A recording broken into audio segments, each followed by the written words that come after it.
সুপ্রিয় দর্শক, আসসালামু আলাইকুম। আজ আমি আপনাদের মাঝে শেয়ার করব শুধুমাত্র আটা দিয়ে খুবই মজাদার আর ইউনিক একটি নাস্তার রেসিপি। এটা বানিয়ে কিন্তু আপনারা বেশ কিছুদিন সংরক্ষণ করেও রেখে খেতে পারবেন। তাহলে আর কথা না বাড়িয়ে চলুন রেসিপিটি দেখে নেই। এই রেসিপিটি বানানোর জন্য চুলায় একটি পাতিল বসিয়ে দিয়েছি আর এর মাঝে দিয়ে দিচ্ছি ১.৫ কাপ পরিমাণে পানি। পানিটাকে আমি কিছুক্ষণ জাল করে ফুটিয়ে নিব। আর এর মাঝে দিয়ে দিচ্ছি আমি ১/২ চা চামচ লবণ। দিয়ে দিচ্ছি ২ টেবিল চামচ পরিমাণে চিনি। মিষ্টিটা আপনারা আপনাদের পছন্দ মতো দিয়ে দিতে পারেন। এবার নেড়েচেড়ে আমি পানির সাথে চিনিটাকে মিশিয়ে নিচ্ছি। এখন এর মধ্যে দিয়ে দিচ্ছি আমি শুকনো চালের গুঁড়ি ১ কাপ পরিমাণে দিয়ে এটাকে ভালোভাবে নেড়েচেড়ে মিশিয়ে নিচ্ছি। আর এই পর্যায়ে দেখতে পাচ্ছেন পানিটা কিন্তু একদম শুকিয়ে গেছে।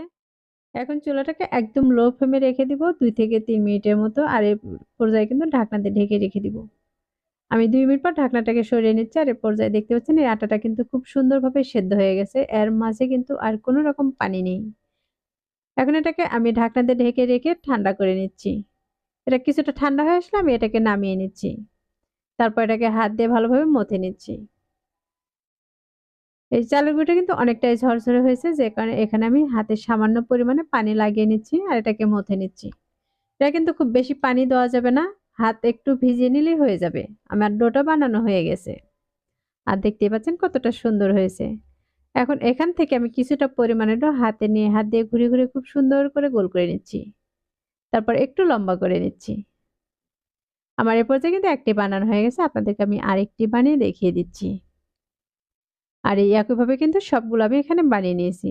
এখন এগুলোকে একটু ডিজাইন করার জন্য এখানে আমি কলার গাছের উপর থেকে একটু কিছুটা অংশ কেটে নিয়েছি। তারপর পাতলা চামড়াটা উঠিয়ে নিলে কিন্তু এরকম একটু শক্ত দাগ বের হবে।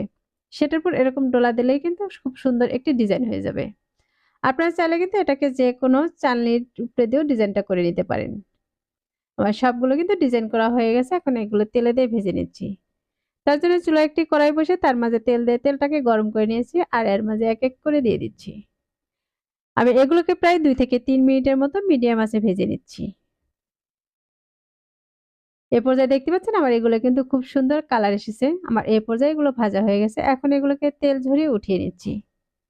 আর এই একইভাবে কিন্তু বাকি সবগুলোকে আমি ভেজে উঠিয়ে নিয়েছি। পিঠাগুলো ওঠানোর পর দেখে কিন্তু বুঝতেই পারতেছেন মাশাআল্লাহ পিঠাগুলো খুবই সুন্দর হয়েছে। এই মজার পিঠাগুলো বাসায় অবশ্যই ট্রাই করবেন। তাহলে আজ এ পর্যন্তই। আল্লাহ হাফেজ।